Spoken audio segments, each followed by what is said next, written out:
রাজগঞ্জ ব্লকের গোকুলভিটা গ্রামে বাস্তরাকে কেন্দ্র করে দুই পরিবারের মধ্যে বচসা জেরে চরম পৌঁছায় উত্তেজনা। ধারালো অস্ত্রের আঘাতে গুরুতর আহত স্থানীয় এক ব্যবসায়ী। ঘটনায় একজনকে গ্রেফতার করেছে ভোরের আলো থানার পুলিশ। জানা গিয়েছে আহত ব্যক্তি ধনঞ্জয় সরকার, পেশায় ব্যবসায়ী। মঙ্গলবার বিকালে নিজের বাড়ির পাশের একটি কালভার্টে বাস্তরাকে কেন্দ্র করে তার সঙ্গে প্রতিবেশী অশোক লোহারের বচসা বাঁধে। স্থানীয়রা মধ্যস্থতা করে বিষয়টি মিটিয়ে দিল। পরিস্থিতি আরো খারাপের দিকে মোড় নেয়। অভিযোগ, ধনঞ্জয় বাবু বাড়ি ফিরে স্নান করতে গেলে আচমকায় অশোক লোহার ও তার ছেলে ধারালো অস্ত্র হাতে তাকে আক্রমণ করে। অস্ত্রের আঘাতে মাথায় কোপ লাগায় রক্তাক্ত অবস্থায় মাটিতে লুটিয়ে পড়েন ব্যবসায়ী ধনঞ্জয় সরকার। পরে তাকে দ্রুত উত্তরবঙ্গ মেডিকেল কলেজ হাসপাতালে ভর্তি করা হয়। ঘটনার পরে আহত ব্যবসায়ী ধনঞ্জয় সরকারের পরিবারের পক্ষ থেকে থানায় অভিযোগ দায়ের করা হলে রাতে ভোরের আলো থানার পুলিশ অশোক লোহারকে গ্রেফতার করে। ঘটনার তদন্ত শুরু করেছে পুলিশ। আহত ব্যবসায়ীর পরিবারের দাবি, পরিকল্পনা করেই এই হামলা চালানো হয়েছে। অপরাধীদের দৃষ্টান্তমূলক শাস্তির দাবি জানিয়েছে পরিবারের সদস্যরা। পুলিশ সূত্রের খবর, অভিযুক্তের ছেলে পলাতক, তার খোঁজেও তল্লাশি চালানো হচ্ছে।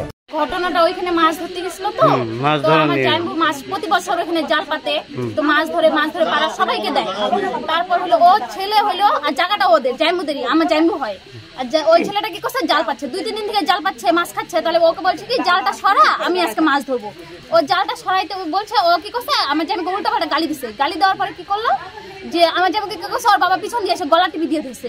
তো গলা টিপি দিয়ে ধরছে। তারপর আমি এই দিদি ছিলাম, আমরা গেছি ওইখানে, যাই কি করলাম, আমরা নিয়ে বুঝাই নিয়ে আয়সা বললাম যে কি হয়েছে কালকে বুঝা যাবে। আয়সা নিয়ে আয়সা বললাম, আয়সা এখানে আমি দিয়ে আমি আমার বাড়ি ওইখানে আমি বাড়িতে গেছি।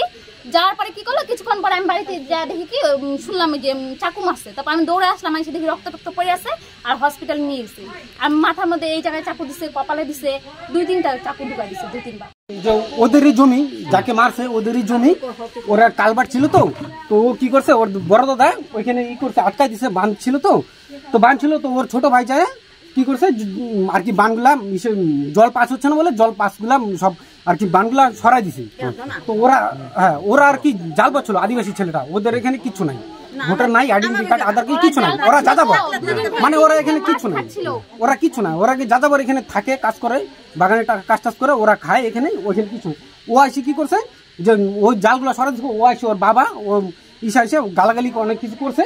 তো যাই হোক, আমরা ঝগড়া ছিলাম, ওরা মীমাংসা করে আমরা নিয়ে এসে বসে, ও আর কি এখানে এসে ওদের বাড়ির সামনে ওকে গলা টিপে ধরছিল। এখানে এসে ও চান করবে, ছেলেটা রেডি হচ্ছে, গামছা করে চান করবে। ওরা বাপ বেটা এসে ওকে আর কি, ওর বাপ ওকে ধরছে, ওর ছেলে এসে ওকে চাকুতে 2-3 টুক মারে ওই ছেলেটা করছে। এখন ছেলেটা আর কি পুরো অনেক রক্ত হয়ে গেছে। তারপরে ছেলেটাকে এখন যে অঞ্চলমোড় থেকে ট্রিটমেন্ট করে তারপরে সে সিভিলে পাঠা দিল। তখন ডাক্তার বলছে একটু অন্যরকম সমস্যা আছে, সিরিয়াস আছে। শিলিগুড়ি থেকে পার্থ প্রতিম দাসের রিপোর্ট, খবর বাংলা।